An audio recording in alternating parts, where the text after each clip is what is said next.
الحمد لله رب العالمين والصلاة والسلام على أشرف الأنبياء وسيد المرسلين نبينا محمد وعلى آله وصحبه أجمعين۔ 9ویں پارے میں سورۃ الاعراف اور سورۃ الانفال کا حصہ شامل ہے۔ سورۃ الاعراف کے متعلق ہم یہ بات سن چکے ہیں کہ اس میں مشرکین کے جرائم کا اللہ رب العزت نے تذکرہ کیا اور ان کو ملنے والی سزاؤں کا بیان ہے، اور اسی کے ساتھ ہی امت محمد صلی اللہ علیہ وسلم کو تنبیہ ہے کہ اگر تم نے بھی یہی رویہ اختیار کیا تو تمہارے ساتھ بھی وہی سلوک ہوگا جو اللہ رب العزت نے گزشتہ اقوام کے ساتھ کیا ہے۔ اس کے ساتھ ہی جو شخص فرما برداری کرتا ہے اس کے فوائد اللہ تعالیٰ نے بیان کیے، اور جو آدمی نافرمانی کرتا ہے اس کے نقصانات کا تذکرہ کیا۔ بعض لوگ سمجھتے ہیں کہ ہم دنیا میں رہ کر جو نیک کام کرتے ہیں اس کا صلہ کہیں جا کے جنت میں ملے گا، اور جو گناہ کرتے ہیں اس کا نقصان اور سزا بھی جہنم میں ہوگا، جبکہ یہ سزا اور جزا کا معاملہ یہ دنیا سے ہی شروع ہو جاتا ہے۔ اللہ رب العزت جب کسی انسان کو فراوانی دے تو وہ نیکی کا بدلہ ہوتا ہے، اس کو اللہ تعالیٰ برکت دے رہے ہیں، اس کو صحت دے رہے ہیں، عزت عطا فرما رہے ہیں، اچھی نیک سیرت بیوی اللہ تعالیٰ دیتا ہے، فرما بردار اولاد دیتا ہے۔ یہ ساری چیزیں انسان کی نیکی کے متعلق یہ باتیں بتاتی ہیں۔ اسی طرح جو گناہوں کی سزا ہے، آدمی پر تنگ دستی آ جاتی ہے، بیماری ہے، پریشانی ہے، اسی طرح بد اخلاق بیوی ہے، نافرمان اولاد ہے، تو یہ ساری چیزیں جو گناہوں کی سزا ہے وہ اللہ تعالیٰ دنیا میں دینا شروع کر دیتا ہے۔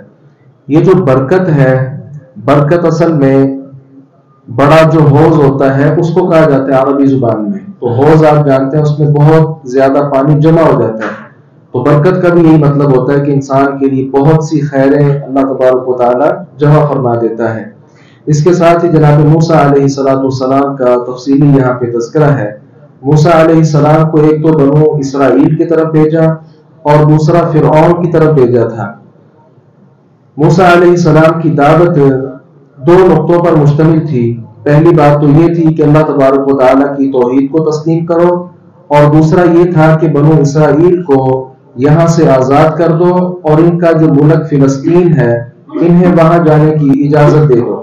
فرعون نے جب یہ باتیں سنی، موسیٰ علیہ السلام سے نشانیاں اور معجزات ان کا مطالبہ کیا۔ موسیٰ علیہ السلام نے اپنی لاٹھی پھینکی، وہ اژدہا سانپ بن گیا۔ اسی طرح اپنا ہاتھ انہوں نے بغل سے نکالا تو وہ سفید چمکدار بن گیا۔ اللہ رب العزت کی طرف سے دو بڑے بڑے معجزات جناب موسیٰ علیہ السلام کو دیے گئے تھے۔ اس کے باوجود فرعون کے حواریوں نے، درباریوں نے اس بات کو تسلیم نہ کیا اور موسیٰ علیہ السلام کو جھوٹا اور نعوذ باللہ جادوگر قرار دیا۔ بالآخر ہم جانتے ہیں کہ وہ ایک میدان میں اجتماع ہوا اور اس میں تاریخ وغیرہ ساری طے کی گئی، سارے جادوگر آئے، سارا میدان ایسے لگتا تھا جیسے سانپوں کے ساتھ بھرا پڑا ہے، لیکن جیسے ہی موسیٰ علیہ السلام نے اپنا عصا پھینکا وہ سارے کے ساری چھوٹی چھوٹی رسیاں جو سانپ دکھائی دے رہے تھے اصل وہ جادو تھا۔ موسیٰ علیہ السلام کی اس عصا نے ان سب کو ختم کر دیا۔ جادوگر بات سمجھ گئے کہ یہ جادوگر نہیں ہے، اس لیے فوری طور پر انہوں نے سجدہ کیا اور اللہ رب العزت پر ایمان لے آئے۔ فرعون نے فوری طور پر کہا، لیکن انہوں نے ایک نہ مانی اور کہا ہم اسی پر صبر شکر کریں گے، اور اللہ رب العزت سے بھی دعا کی کہ اللہ ہم پہ صبر ڈیل دے اور ہمیں اسلام کی حالت میں فوت کرنا۔ اسی کے ساتھ فرعون پر جو عذاب آیا ہے غرق ہونے کا، ہم سمجھتے ہیں کہ شاید اللہ رب العزت کی طرف سے ایک بار اس پر عذاب آیا، جبکہ ایسا نہیں تھا، یہ عذاب پے در پے آیا۔ فرعون کو اللہ رب العزت نے یک بار کی نہیں پکڑا، بلکہ قحط سالی کا، پھلوں کی کمی کا، ٹڈی دل کا، اسی طرح جوئیں اور اس طرح کی اور حشرات، ان کا عذاب ان پر آ چکا تھا۔ مینڈک کا عذاب ان پر آیا، خون کا عذاب ان پر آیا۔ جیسے کوئی عذاب آتا موسیٰ علیہ السلام سے دعا کی درخواست کرتے اور ساتھ کہتے کہ جب عذاب ٹل جائے گا تو ہم آپ کے رب پر ایمان لائیں گے، لیکن جیسے وہ عذاب ٹل جاتا فوری طور پر انکار کر دیتے۔ یہ 6-7 طرح کے مختلف عذاب آنے کے بعد کہیں جا کر ان کو اللہ رب العزت نے پانی کے اندر، سمندر کے اندر غرق کیا۔ بنو اسرائیل کی حالت کیا ہے؟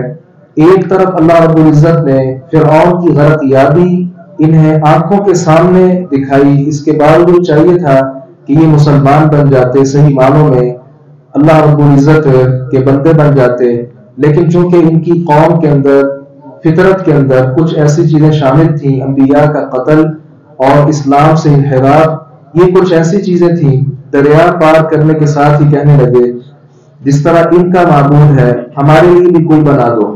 ایک بچڑا ان لوگوں نے بنایا اور اس کی پرستی شروع کر دی۔ اسی طرح اللہ رب العزت نے جو دین ان پر نازل کیا تھا اس میں ہیلہ سازی شروع کر دی۔ ویسے اصلاً تاریخ کا مطالعہ کریں تو بات معلوم ہوتی ہے کہ جمعے کا دن اللہ رب العزت نے یہود کو دیا تھا، لیکن انہوں نے اس کو نہ لیا، ہفتے کا دن اپنے لیے پسند کیا۔ عیسائیوں کو اللہ تعالیٰ نے جمعے کا دن دیا، لیکن انہوں نے بھی اس دن کو پسند نہ کیا، اتوار کا دن خود انہوں نے اختیار کیا۔ اللہ رب العزت نے جو یہود کا ہفتے کا دن ان کی خواہش پر اس کو قبول کر لیا تھا، اس میں منع کیا تھا کہ اس میں کاروبار وغیرہ نہیں کیا جائے گا۔ مچھلی کا جو کام کرنے والے تھے بڑے بڑے تالاب بنا لیتے اور پانی کا رخ اس طرف کر لیتے، زیادہ مچھلیاں جب آ جاتی بند باندھ دیتے اور اتوار والے دن آ کر مچھلیاں پکڑ لیتے۔ یوں ہیلہ سازی کر کے اللہ رب العزت کے ہاں یہ لوگ مجرم بن گئے۔ تو امت اسلامیہ کے لیے یہ بہت بڑے فخر کی بات ہے، اللہ رب العزت نے جو جمعے کا دن ان کو عطا کیا تھا یہود و نصارہ نے نہیں لیا، یہ جمعے کا دن الحمدللہ اہل اسلام نے اسے قبول کیا اور اس میں اللہ رب العزت کی عبادت سینکڑوں سالوں سے الحمدللہ آج بھی جاری ہے، لیکن اس میں بھی اصلاح کی ضرورت ہے۔ ہم میں سے کتنے قسمت کے مارے ایسے لوگ بھی ہیں جو اس جمعے کے حوالے سے بھی بہت زیادہ سستی کا شکار ہیں، یا تو جمعہ پڑھتے ہی نہیں یا جمعہ میں سستی کرتے ہیں اور اول وقت میں آنے کی بجائے نماز کے قریب آ کر 2 رکعتیں پڑھ کے چلے جاتے ہیں۔ بہرحال اس طریقے پر ہمیں نظر ثانی کرنی۔ دعوت کے فوائد یاد رکھیے اتنے زیادہ ہیں۔ یہ جو بنو اسرائیل تھے انہوں نے ہیلے سازی کا جو کام کیا، کچھ لوگ ان میں ایسے تھے جو ان کو منع کرتے تھے، کچھ لوگوں نے کہا تم ان کو نہ روکو، انہوں نے کہا نہیں ہم روکیں گے۔ اس کے 2 فائدے ہیں، ایک تو اللہ ہمیں اجر دے گا اور دوسرا یہ ہے ہمارے بھائیوں کو بات سمجھ آ گئی، متقی لوگ بن جائے۔ پھر ایسا ہی ہوا، جب ان لوگوں پر عذاب آیا تو اللہ رب العزت نے ان لوگوں کو محفوظ کر لیا جو ان کو نیکی کا حکم اور برائی سے منع کیا کرتے تھے۔ یاد رکھیے یہ نیکی کا حکم دینا اور برائی سے روکنا آج بھی ہم سب کا فریضہ ہے، ہم میں سے ہر شخص کا فریضہ ہے۔ جس کے پاس علم کم ہے اس حساب سے وہ نیکی کا کام کرے، دعوت کا کام کرے، جس کے پاس علم زیادہ ہے وہ اپنے علم کے مطابق یہ نیکی کا کام کرے۔ نعمان بن بشیر رضی اللہ عنہ کی روایت ہے، رسول اللہ صلی اللہ علیہ وسلم نے ایک مثال دے کر بات کو سمجھایا ہے۔ یہ جو کشتی ہوتی ہے اس کی 2 منزلیں نبی علیہ السلام نے فرمایا کہ ہوں، ایک نیچے ہے ایک اوپر کی طرف ہے۔ ظاہر ہے جو اوپر کی طرف ہے وہ سمندر کے ساتھ ملتی ہے، سمندر سے پانی بھی لے سکتی ہے، اور نیچے والی منزل پانی لینے کے لیے انہیں اوپر کی طرف آنا پڑتا ہے۔ اوپر والے تنگ ہوتے ہیں کہ بار بار ہم سے پانی مانگتے ہیں، اب یہ نیچے والے اگر وہیں سے سوراخ کر لیتے ہیں، اوپر والے ان کو روکتے نہیں ہیں، کیا ہوگا؟ پانی آئے گا، نیچے داخل ہوگا اور آہستہ آہستہ وہ ساری کی ساری کشتی ڈوب جائے گی۔ اوپر والی منزل کا گناہ کیا ہے؟ انہوں نے نیچے والوں کو اس سوراخ کرنے کی جو برائی ہے اس سے منع نہیں کیا۔ اس لیے جو آدمی خود نیکی پہ نیکی تو کیا جاتا ہے لیکن اوروں کا خیال نہیں کرتا، ایسا نہ ہو کہ اللہ رب العزت کا عذاب جب نافرمان لوگوں پر آئے تو یہ بھی اس کے ساتھ ہی بہہ پڑے۔ رسول اللہ صلی اللہ علیہ وسلم پر ایمان لانے کی دعوت اللہ رب العزت نے دی ہے، اور وہ جو عہد الست ہے اس کا تذکرہ کیا، جب اللہ تعالیٰ نے ہم سب کی روحوں کو پیدا کیا اور ایک وعدہ کیا، الست بربکم، کیا تمہارا میں رب نہیں ہوں؟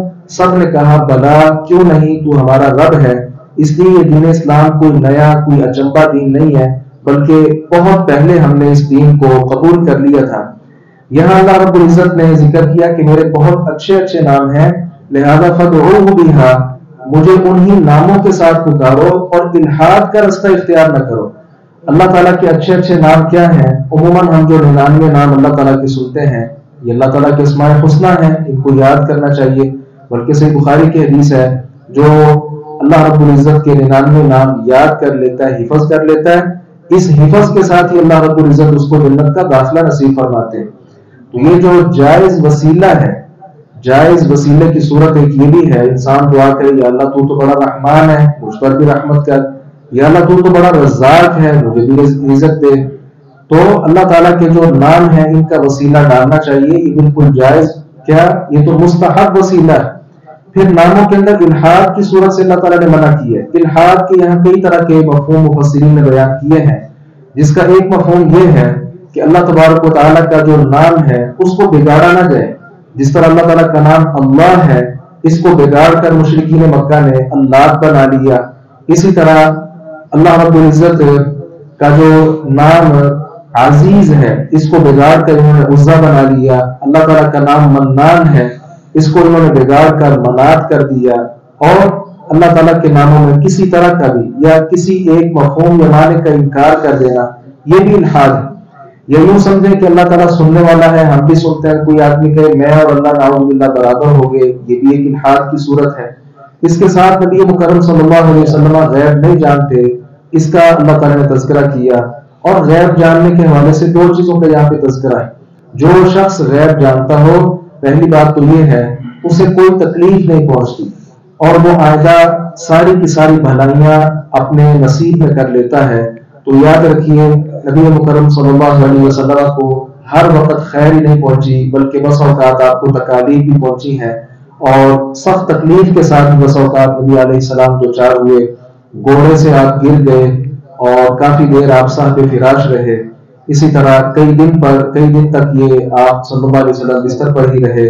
مشرکین نے کئی مقامات پر آپ کو دھوکے دیے، بعض جنگوں میں نبی علیہ السلام کے مبارک دندان شہید ہوئے، اور کئی طرح کی تکالیف کا نبی مکرم صلی اللہ علیہ وسلم کو سامنا کرنا پڑا۔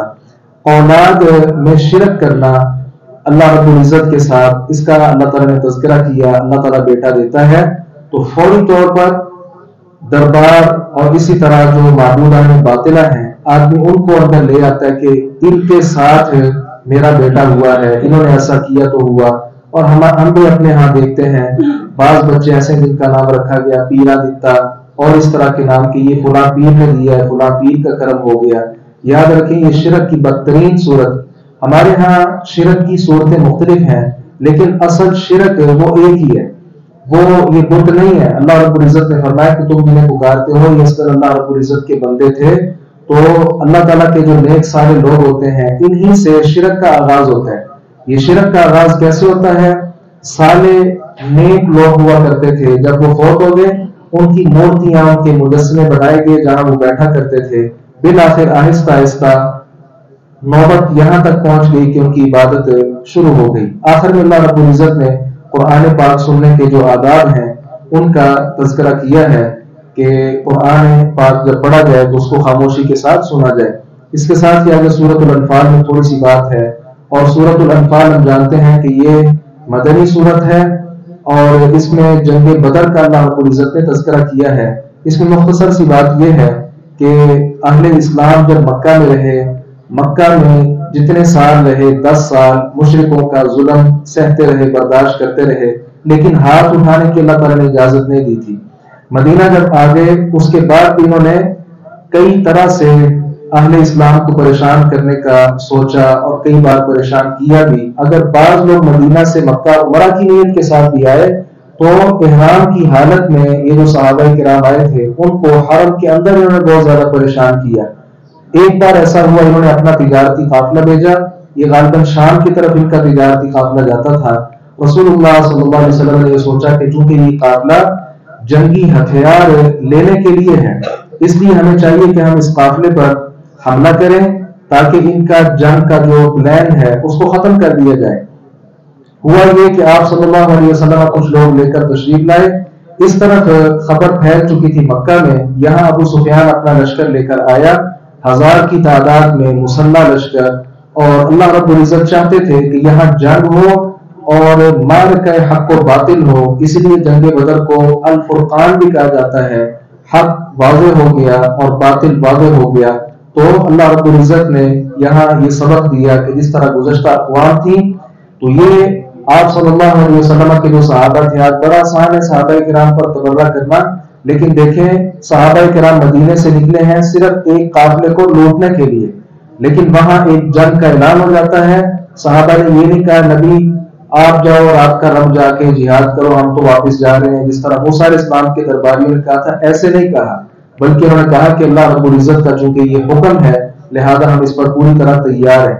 ہوا کیا، اللہ تعالیٰ نے ہزاروں کی تعداد میں فرشتے مدد کے لیے بھیج دیے، اور یہ جو ریتلا علاقہ تھا زمین کا، ہلکی ہلکی بارش اللہ تعالیٰ نے بھیجی تاکہ یہ علاقہ درست ہو جائے اور مجاہدین کے جو پاؤں ہیں وہ مضبوط ہو جائیں اور زبردست طریقے کے ساتھ وہ جہاد کریں. اس کے ساتھ اللہ رب العزت نے سکون اور اطمینان اہل اسلام کے دلوں پہ نازل کر دیا، جس کے ساتھ وہ ہر طرح سے مضبوط ہو گئے. اور کافروں کی جو پہلی صف تھی 70 لوگ ان کے مارے گئے، اور دوسری صف کے 70 لوگ انہوں نے قید کر لیے. یہ اللہ رب العزت کی طرف سے بہت بڑی نصرت تھی، اور یہ نصرت آج بھی اتر سکتی ہے. جہاد کے آداب اللہ رب العزت نے بیان کیے کہ جب مشرکوں کے ساتھ جہاد کرو تو سب سے پیچھے نہیں ہٹنا بلکہ آگے سے آگے بڑھ کر حملہ کرنا ہے. ہاں اگر کوئی پینترا بدل کر آ کے، یعنی صفیں مسلمانوں کی بنی ہے، کوئی مسلمان نکلتا ہے اور کافروں کے پیچھے کی طرف سے آ کر ان پر حملہ کر دیتا ہے، اس کی اجازت اللہ رب العزت نے دی ہے. لیکن اس کے بغیر صرف صف کو چھوڑ کر پیچھے بھاگ آنا، اس کا اللہ رب العزت نے اس کی اجازت نہیں دی. جہاد کا مقصد بیان کیا کہ وہ کیا ہے، اللہ تعالیٰ کی بات بلند ہو جائے اور ہر طرح کے فتنے کا خاتمہ ہو جائے. یہاں پارے کے آخر میں اللہ رب العزت نے اس بات کا تذکرہ کیا جب تک کسی قوم کے اندر نبی موجود ہو اور وہ لوگ استغفار کرتے ہوں اللہ تعالیٰ کی طرف سے عذاب نہیں آتا. نبی علیہ السلام جب مکہ میں تھے عذاب نہیں آیا، لیکن جب آپ مدینہ میں تشریف لے آئے مکہ سے نبی چلے گئے اور وہ استغفار بھی نہیں کرتے تھے، پھر ان کے اوپر عذاب آیا، اور یہ عذاب جنگ بدر کی صورت میں آیا. کافروں کی کمر ٹوٹی. یہ بات ہمارے لیے بھی ہے کہ جب تک ہم استغفار کرتے رہیں، اللہ سے گناہوں کی معافی مانگتے رہیں، تب تک یہ امید کی جا سکتی ہے کہ اللہ تعالیٰ کے عذاب سے انشاءاللہ ہم محفوظ رہیں گے. اس لیے استغفار کو کثرت کے ساتھ ہمیں لازم پکڑنا چاہیے. اللہ تعالیٰ سے دعا ہے باری تعالیٰ حق بات کو سمجھنے اور اس پر عمل پیرا ہونے کی توفیق عطا فرمائے.